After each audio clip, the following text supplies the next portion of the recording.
La fonction contrôle-gestion doit s'inspirer de ce qui s'est passé en matière d'innovation.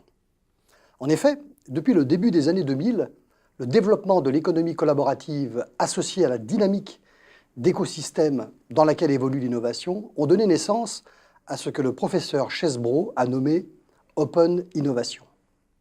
L'Open Innovation est à la fois un état d'esprit et un processus qui font la part belle au partenariat et à la co-création. Cette nouvelle façon de fonctionner a conféré une dynamique particulièrement puissante aux innovations. De son côté, la fonction contrôle de gestion doit respecter son principe d'harmonie.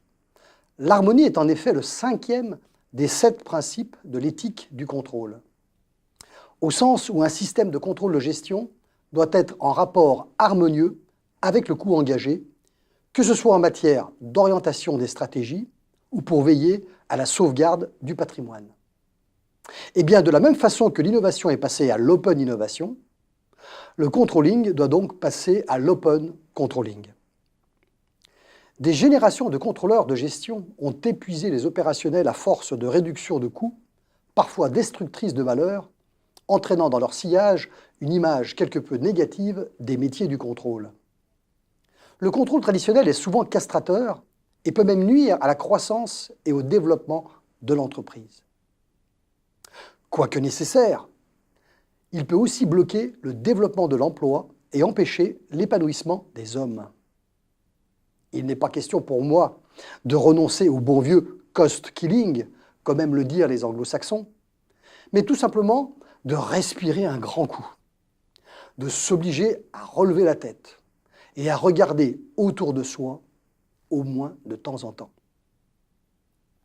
Je blêmis quand je vois une bien belle association finance-gestion perdre son temps avec certains responsables qui organisent des workshops, tenez-vous bien, pour trouver une appellation plus accrocheuse que contrôleur de gestion.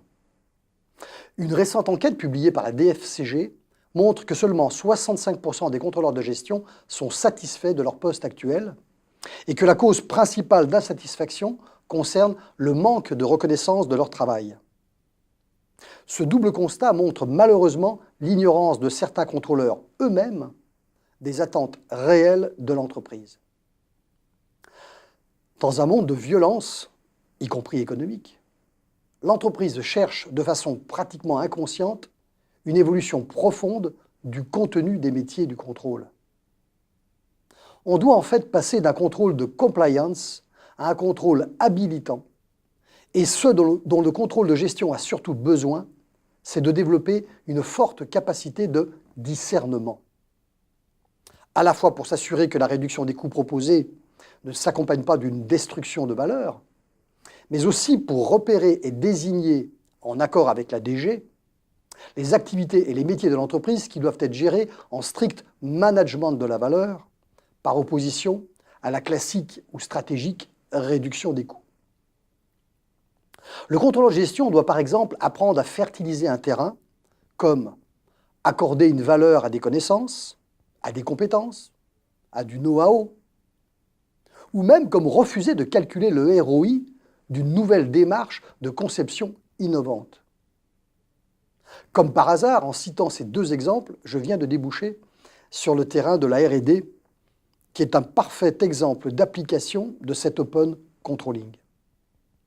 Car la R&D présente en fait un double visage managérial. D'une part, le développement, qui est le principal inducteur du time to market, et pour lequel les méthodes classiques de réduction des coûts s'appliquent parfaitement, comme la modélisation des processus ou le value stream mapping.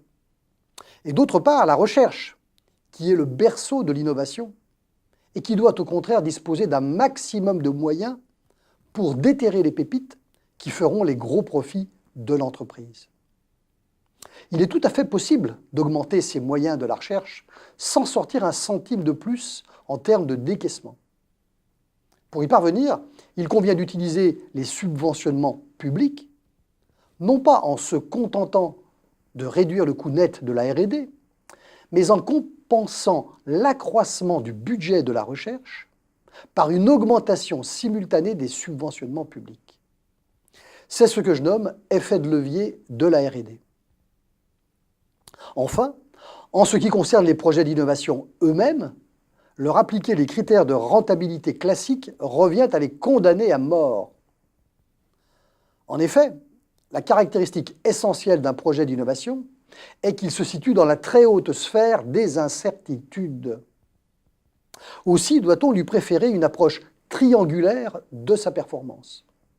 Premièrement, l'évaluation économique, bien sûr, mais qui intègre l'incertitude propre aux innovations grâce à un outil basé sur une espérance de valeur actuelle nette et sur la simulation de Monte-Carlo.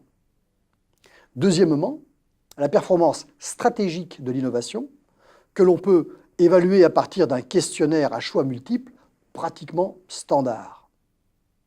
Troisièmement, la valeur d'adhésion des parties prenantes, consistant à construire des équipes compétentes et motivées qui pilotent collectivement la performance économique et stratégique de l'innovation.